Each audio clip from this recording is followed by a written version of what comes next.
Hello everyone, in this video I'm going to be looking at the Softears Twilight. So without further ado, let's get started with the build, cable, and fit, and then we'll talk about the sound. So this is a decent cable. It's a little tangly, and then the feel on it is pretty nice, smooth. Comes with this adapter for 3.5 millimeter. And the build quality is very nice. Aluminum, cold to the touch. And the fit, I had a little bit of an issue with the fit because it wasn't that comfortable in my ear.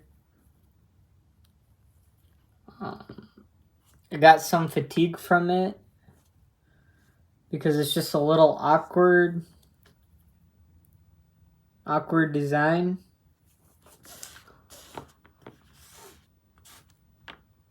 So those are the ergonomic side of things. Now let's talk about the sound quality.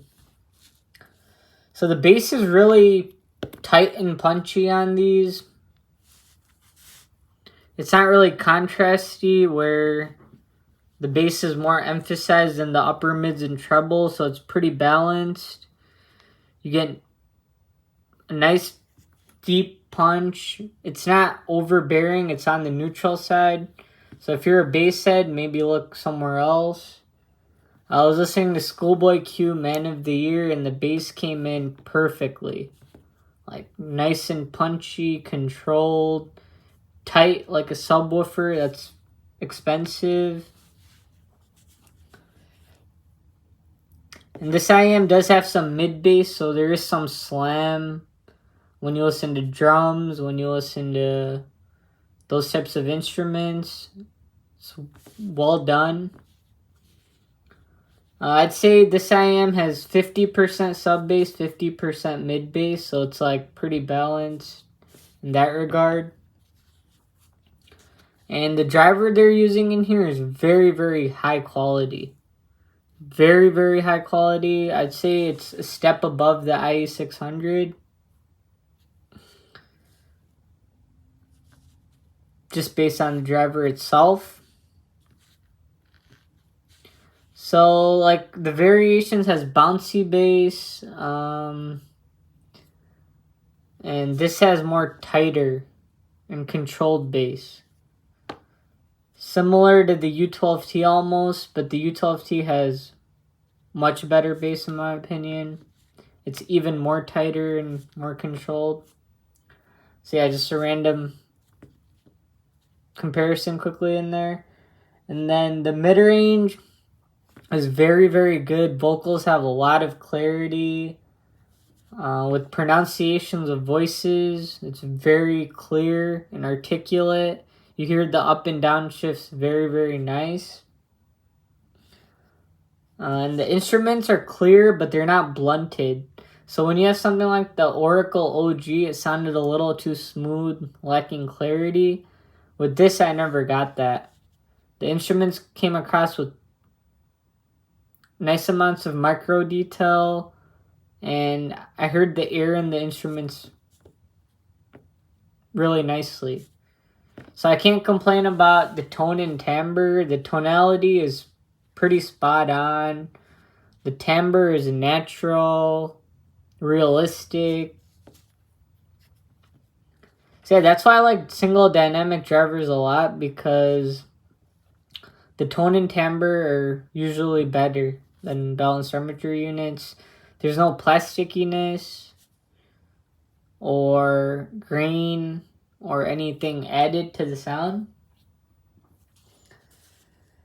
So yeah, overall I'd say the mids add some fullness, some heft to the voices. It adds a little bit of warmth, but it's not overly warm or smooth. The voice coil in here is very, very high quality, so it's maintained and composed. Nothing ever sounded out of hand.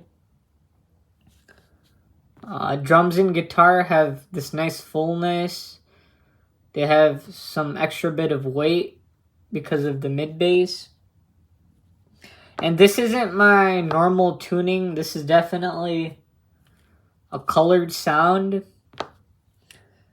And in the mid-range, I was listening to some voices, some inflections. It came across really nicely.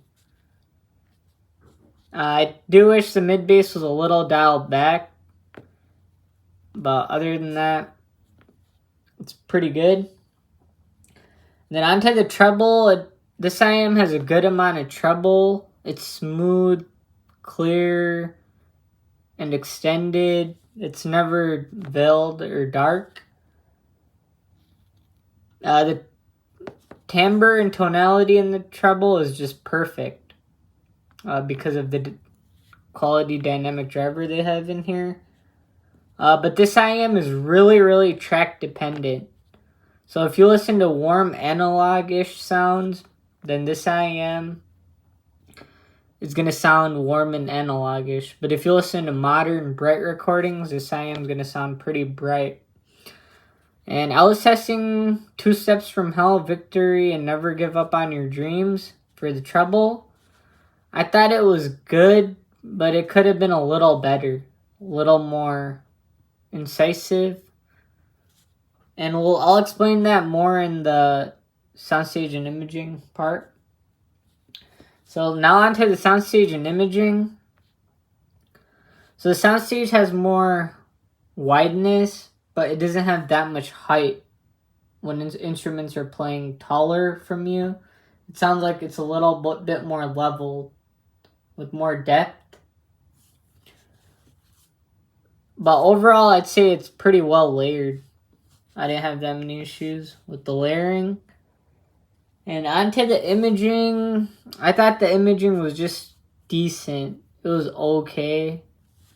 When I was listening to those orchestra tracks by Two Steps from Hell, where everything was placed wasn't that well defined.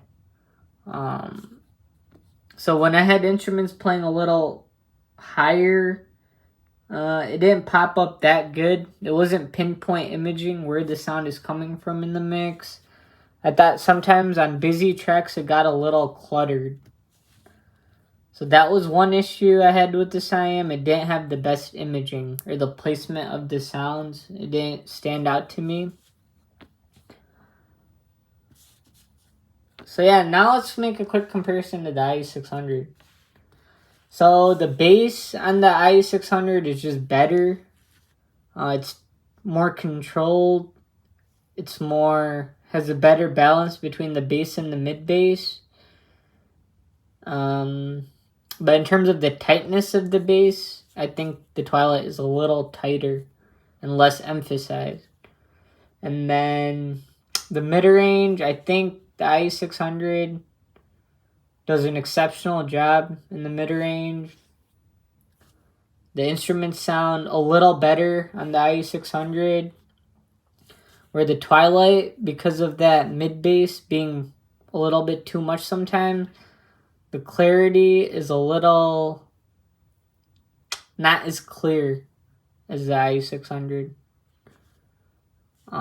So if you listen to, let's say, like a piano note, violin, or a trumpet, the IE600 is going to do a better job because of that slight treble boost. But in terms of being linear, I think the Twilight is more linear in the treble. There's less peaks. So yeah, and then soundstage and imaging, the IE600 is pretty intimate. It's not that open, where the Twilight is more open than the IE600. And then the imaging, the IE600 does a much better job of. I can pinpoint instruments and where things are in the mix much better. It's very, very obvious when I'm listening to orchestra tracks, classical music, and I think that's where the Softears struggles the most. The instruments just aren't pinpoint where the sound's coming from. So this is like neutral with bass boost. And this is maybe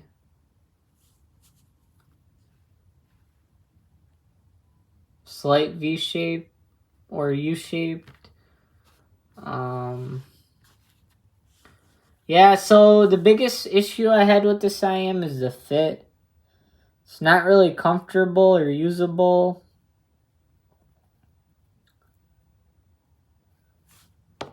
And then, in terms of scaling dynamic swings in a song, I think because the mid bass and sub bass amount on this IEM isn't as well separated, I think the i600 is just a more well separated IEM. When I'm listening to busy tracks, it just does a better job.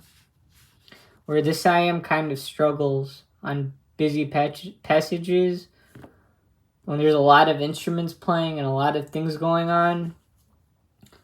And because the fit is not that great, it's hard for me to recommend. And the detail amount on the Twilight is less than the IE600. The IE600 is just perfect in terms of the details for the price. I don't think you're going to get anything more detailed than the IE600 at this price point. So the Softears Twilight does lack a bit of detail. The notes sometimes in the bass could be a little blunted because of the upper mid-range could be a little too forward, and the mid-bass could be too present, so it has a slight bit of muddiness going on, where that's never going to happen on the IE600. So in terms of the tonality, though, I think the tonality in terms of the voices is better on the Twilight. Where because the IE600 has that extra pronounced 7, 8, 9K region, it sounds a little unnatural. Where the Twilight doesn't have that issue. Voices come across more natural, more articulate in a way. So yeah, I'd give this like an A+ for the tonality, and I'd give the i600 an A grade for the tonality. And then detail, I'd give this maybe an A grade or a little more than an A grade, but I'd give the i600 an A+, which is better. So yeah, I mean, it's not bad. I just wish that the fit was better and the mid-bass amount was a little lower and it was a little bit more, had better imaging with where the instruments are placed in the mix. So yeah, and I wish it had more detail. But other than that, it's not a bad set. It's just hard for me to recommend at this price. I wouldn't recommend it. It's a little too expensive for the sound quality, in my opinion. And the driver they're using in here is very, very high quality. So I think this just could be better tuned, and maybe the acoustic chamber in here needs some work. Where the i600, the chamber they're using in here is better. The i600 sounds more like a speaker in a box because of its direct sound and the chambers they're using in here, where the Twilight is a little lackluster in that department. You don't get a 3-dimensional sound. When instruments are dead center, it could be a little not incisive. It could be a little mushy. And where everything is placed is a little uneven. Where that's not going to happen on the i600. The i600 just has good center imaging and it's pinpoint. So when instruments are panning left to right, in the middle, like center, that's where the Twilight doesn't do that good of a job of. And on the i600, those same songs pop up perfectly. And the channel matching on the i600 is almost perfect, or it is perfect. With the Twilight, could use some work, and the fit could use some work. So yeah, if you guys have any questions, let me know. Overall, I think the i600 is just a better IEM. It's cheaper, it sounds better, it's more detailed, it has better imaging. I can pinpoint everything better. It has better center imaging when things are dead center. And the Twilight is just worse in all of those ways. So yeah, hopefully you guys enjoyed this video. Like, comment, and subscribe. Hopefully you guys are enjoying the reviews. And I'll catch you guys in the next one. Take care.